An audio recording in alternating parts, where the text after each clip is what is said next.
আজকাল কোথাও কোনো মৃত্যুর সংবাদ শুনলে আমি মনে মনে অঙ্ক কষতে বসে পড়ি। মৃতের জন্ম তারিখ থেকে মৃত্যুর তারিখ বিয়োগ করে দেখি ক বছর বাঁচল মানুষটি। তারপর তারপর বিয়োগফল থেকে নিজের বর্তমান বয়স বিয়োগ করে দেখি মৃতের মৃত্যুকালীন বয়সে পৌঁছাতে আমার কত দূর বাকি। ঠিক তখনই দূরবর্তী মসজিদের মাইকে আরো একটি মৃত্যু সংবাদ ভেসে আসে।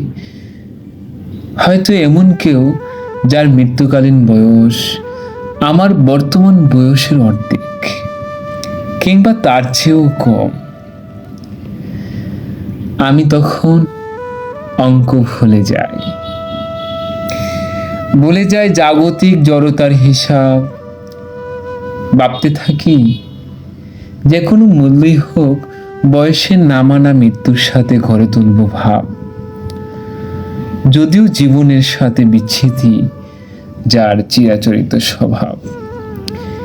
দিবসের কোলাহল শেষে রাত্রির পথ ধরে হেঁটে এসে দেখি বেজানো কপাট জুড়ে জ্বলে আছে তালা। কখন কোথায় মৃত্যু এসে বলে, আহা জীবন তুমি তো হেরে গেলা। কুল্লু নাফসিন যায়কাতুল মাউত।